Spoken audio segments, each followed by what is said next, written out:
नमस्कार, मैं शंभू कुमार सिंह और आप देख रहे हैं नेशनल दस्तक। छत्तीसगढ़ में कांग्रेस की सरकार है, वहाँ भूपेश बघेल सीएम है। सुनने में आ रही थी कि उनको हटाया जाएगा। उनका जो राइवल थे वो सवर्ण समाज के थे, लेकिन कांग्रेस बैकफुट पर आई और उसने कहा कि नहीं, मैं ओबीसी सीएम को नहीं हटा सकता, नहीं हटा पाए। एक और चीज़ें देखने को मिली कि वहाँ एससी, एसटी, ओबीसी और माइनॉरिटी के जितने विधायक थे वो एकजुट हो गए।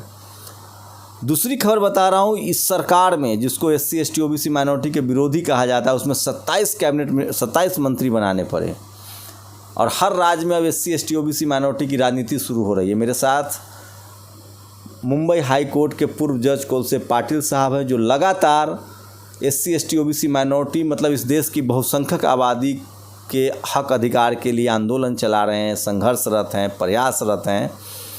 आज स्थिति ये हो गई है कि पूरे देश में जाति जनगणना को लेकर एक चेतना फैली है। क्या कोलसे पाटिल साहब सहमत हैं? अब उनको लगता है कि संविधान का दौर आने वाला है।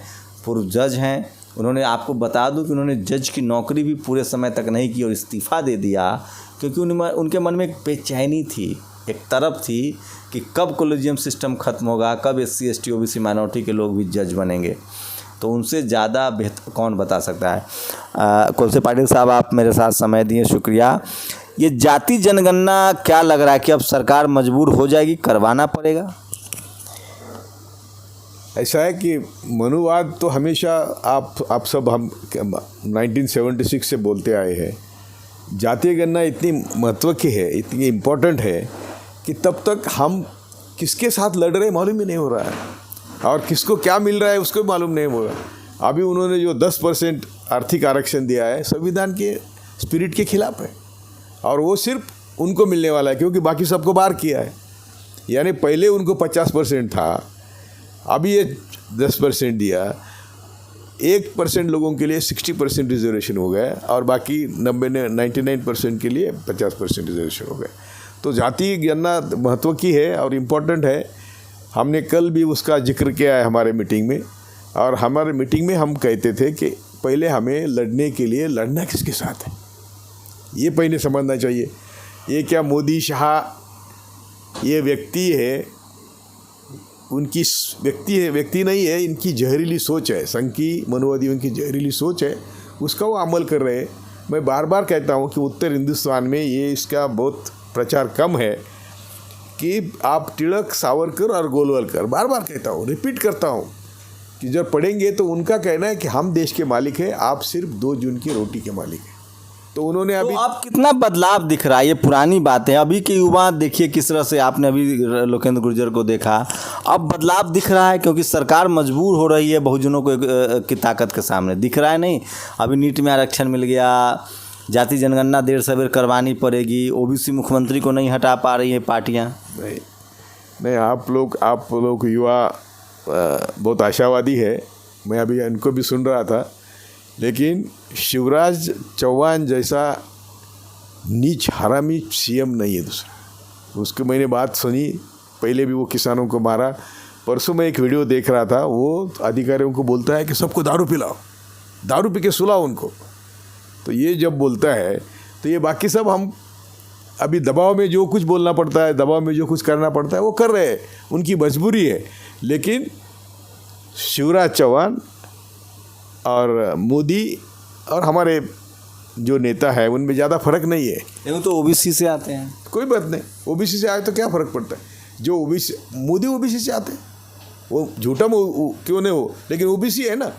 उन्होंने तो ओबीसी का बेड़ा ख़त्म कर दिया सबका। जैसा अब मराठा को भी आरक्षण नहीं मिल पा रहा है, पटेलों को नहीं मिल रहा है, गुर्जर जाटों को नहीं मिल रहा है। सबसे बड़ा मसला सुप्रीम कोर्ट में कहते हैं कि संख्या कितना है ये बताइए, तो जाति जनगणना उसका सॉल्यूशन दिख रहा है। हाँ, बिल्कुल है। और देखो, जो भी देश दुनिया में कंट्रीज जो है, सुखी कंट्रीज जिसको कहते हैं हम, स्कैंडिनेवियन कंट्रीज़ है, स्विट्ज़रलैंड है, स्विस है, ये लोग, इन्होंने यही किया कि जिसकी जितनी संख्या भारी उसकी उनको सत्ता में भागीदारी दी है। और इसको उन्होंने एक लफ्ज़ इस्तेमाल किया है, लेकिन वो इंग्लिश की जरूरत, अफर्मेटिव एक्शन। हाँ, तो लिया उन्होंने एक्शन, इसलिए वो लोग सुखी है, वहाँ झगड़े नहीं है। बिल्कुल सभी क्षेत्र में उन्होंने कोई आपकी संख्या 30% है, 30% को रिजर्वेशन दिया है। क्या कहते हैं SC ST OBC माइनॉरिटी को अब क्या करने की जरूरत है? जिस तरह से लिंचिंग की खबर, धार्मिक हिंसा, जातीय हिंसा बढ़ रही है, अगर हक अधिकार की बात नहीं कर रहे हैं। इसलिए हम तो हमेशा बोलते हैं कि हमें एक, हमारे मराठी में कहावत है कि हम जड़ में नहीं जा रहे, जड़ से हम सोच नहीं रहे कि ये हमारे झगड़े कौन लगाता है। अभी महाराष्ट्र में महार मराठों का झगड़ा है। छत्रपति शिवाजी महाराज का किचन एक महार के हाथ में था और उनके 2 लड़के संभाजी महाराज के इतने नज़दीक दोस्त थे। जब संभाजी महाराज को ले जा रहे थे औरंगजेब के सैनिक, तो ये 2 हज़ारों सैनिक में घुस के उनको मार रहे थे। तो इतना प्यार था एक दूसरे को। ये झगड़े जो लगाए जा रहे हैं। कोलसे पाटिल साहब, आपने इतिहास छेड़ दिया। लोग कहते हैं कि संभाजी महाराज की जिस तरीके से हत्या की गई, वो हत्या का तरीका दिखाता है कि वो पेशवाई तरीका था। बिल्कुल मनुवादी तरीका था। उसके आँख निकाले, कान काटे, जो भी किया। संस्कृत पढ़ा तो जीवा काटी, पढ़ा आँख निकाले, सुना तो कान उनका अंतिम संस्कार भी तो मारो ने किया। इसलिए मैं बोलता हूँ, उसके बाद भीमा कोरेगांव हुआ। उसने जो आज हमारे झगड़े हैं आपस में जाति में, तो अभी आरक्षण की बात ऐसी है कि अभी आप बोलते हैं सब लोग, तो आरक्षण के जगह सब खत्म कर दिए। तो साहू जी महाराज जो शिवाजी के वंशज थे, उन्होंने ही तो आरक्षण इस देश में पहले लगाया। बिल्कुल।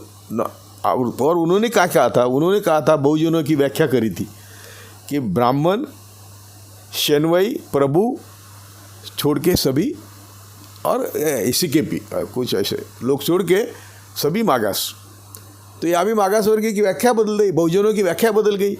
मराठों को बहुजनों से बाहर निकालना, बाकी के लोगों को ये उनकी चाल है, संघ की चाल है। संघ जैसा भेजा सड़ाता है, वैसा अभी सब मराठों के मोर्चे महाराष्ट्र में जो निकाले, वो संघ प्रणीत थे। संघ प्रणीत मोर्चे थे। हमारे कई मराठों के नेताओं को करोड़ों रुपए उसमें मिले, क्योंकि मराठा वर्सेस मराठेतर झगड़ा लगाना उनके फायदे का था। तो हर जात के में झगड़ा लगाना तो उनका काम है। तो अब आगे क्या करने की जरूरत है? कैसे आप समाज को क्या सलाह देंगे? नहीं, मैं तो देश के पैमाने पर कोशिश कर रहा हूँ। हमने कल ही कॉन्स्टिट्यूशन क्लब में एक मीटिंग करी है और उसमें हमने तय किया है कि जो भी तगड़ा उम्मीदवार है जो बीजेपी को हराएगा, उसको वोट देने के लिए हम प्रचार करेंगे।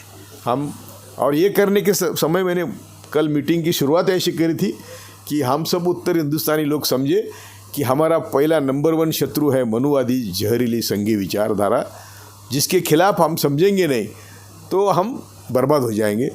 और ये थे बहुजन समाज, मराठा समाज के नायाब, जिन्होंने अपनी ज़िंदगी कुर्बान की, पूरी ज़िंदगी से लगातार सामाजिक आंदोलन में सक्रिय। फूले अंबेडकर की धरती से हैं कोलसे पाटिल साहब, शिवाजी की धरती से हैं। सोचिए कि साहू जी महाराज ने इस देश में सबसे पहले आरक्षण का कंसेप्ट दिया था।